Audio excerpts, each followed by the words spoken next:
Assalamualaikum warahmatullahi wabarakatuh. Kenalkan, nama saya Muhammad Nizam dengan NIM 211440120. Saya merupakan mahasiswa tingkat 2. Di sini saya akan membahas materi tentang gaya hidup anti konsumtif. Di mana tugas ini saya buat untuk memenuhi tugas mata kuliah PBAK. Mari kita simak video selanjutnya.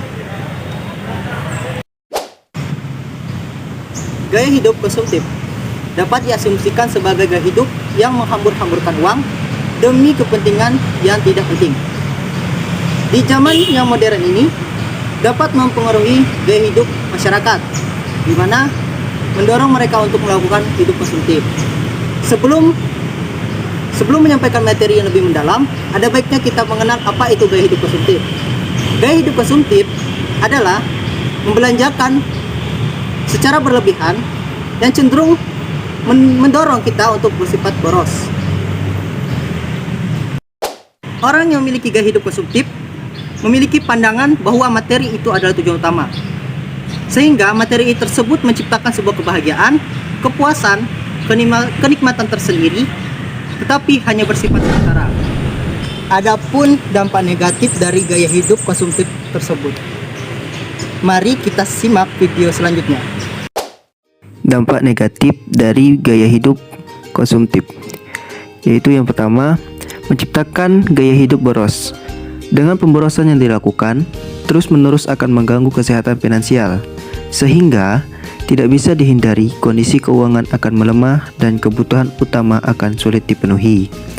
Yang kedua, tidak bisa mengendalikan antara pengeluaran dan pemasukan uang.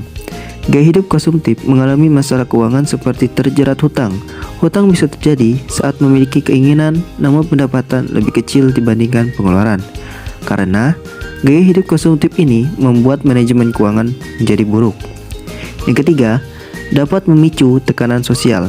Kesehatan psikologis berpengaruh jika keinginan seseorang tidak terpenuhi, yang dapat memicu depresi. Yang keempat, menambah angka kemiskinan. Akibat gaya hidup konsumtif ini menyebabkan angka kemiskinan bertambah dikarenakan susahnya mengendalikan pengeluaran dan pemasukan, sehingga terjerat hutang. Laporan Bank Dunia tahun 2015 menyebutkan manfaat pertumbuhan ekonomi Indonesia hanya bisa dinikmati 18-20% masyarakatnya dikarenakan masyarakat konsumtif yang tinggal di kota. Yang kelima, memicu sifat ambisius dan rasa tidak puas. Orang dengan gaya hidup konsumtif cenderung merasa tidak puas dengan apa yang dibeli, sehingga memicu sifat ambisius untuk mendapatkan apa yang dia inginkan dengan cara apapun. Yang keenam, terjadinya ketimpangan sosial. Dengan skenario pertumbuhan produk domestik bruto PDB sebesar 5-6% per tahun, jumlah masyarakat konsumtif di Indonesia akan semakin meningkat dari 85 juta di tahun 2020 menjadi 135 juta orang di tahun 2030. Artinya, gaya hidup konsumtif akan menjadi hal umum dan normal. Sedangkan masyarakat yang sulit mengakses sumber daya dan peluang kerja yang baik akan semakin tersisih secara sosial. Yang ketujuh, memunculkan gaya hidup mewah. Orang yang gaya hidupnya konsumtif cenderung bergaya hidup yang mewah dikarenakan orang konsumtif biasanya akan mudah terpengaruh dengan orang yang hidupnya mewah, sehingga dia ingin mengikuti gaya hidupnya. Sebelumnya telah dijelaskan bagaimana dampak negatif dari gaya hidup konsumtif itu tersendiri. Selanjutnya, adapun tips and tricks bagaimana cara mengatasi agar kita tidak terjerumus ke dalam gaya hidup konsumtif. Mari kita simak video selanjutnya.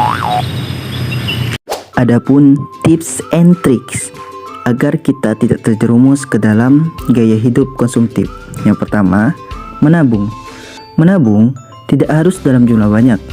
Dalam dana tabungan bisa diambil 5% atau 10% dari gaji. Jika dilakukan terus-menerus, maka nilai tabungan akan semakin banyak. Yang kedua, membuat anggaran belanja. Anggaran belanja dapat mencakup harian maupun bulanan. Setiap pengeluaran diatur dalam pos-pos yang jelas. Membuat anggaran belanja mudah, tapi menepatinya yang susah. Kemampuan mengendalikan diri sangat dibutuhkan agar anggaran ditepati. Yang ketiga, prioritaskan kebutuhan. Sederhananya, butuh selalu perlu, sedangkan perlu tidak selalu butuh. Nah, untuk beranjak dari perilaku konsumtif, prioritaskanlah kebutuhan. Jika kebutuhan telah terpenuhi, maka keinginan atau keperluan bisa dipenuhi ketika ada dan sisa. Yang keempat, hindari pemakaian kartu kredit, mudah, praktis, dan gengsi. Tanpa disadari, iming-iming tersebut justru menjerumuskan secara finansial karena penggunanya akan dibebani dengan tagihan sebesar dana yang digunakan beserta bunganya. Yang kelima, kurangi jalan-jalan dan cuci mata di mall. Cuci mata di pusat perbelanjaan berpotensi menimbulkan niat belanja yang tidak terduga dan terencana. Yang keenam, mulailah berinvestasi. Ketika usia tak lagi produktif, investasi bisa menyelamatkan kehidupan masa tua Anda. Yang ketujuh, cermatlah ketika membeli barang.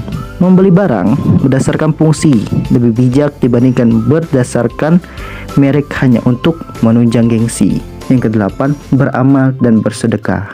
Dengan beramal dan bersedekah berarti telah berbagi dengan orang-orang yang secara ekonomi yang tidak seberuntung kita. Sekian materi tentang gaya hidup konsumtif, bagaimana cara mengatasinya, tips and trik, dan dampak negatif dari gaya hidup konsumtif itu tersendiri. Apabila ada kata-kata salah atau perbuatan yang salah selama pembuatan video ini, saya mohon maaf.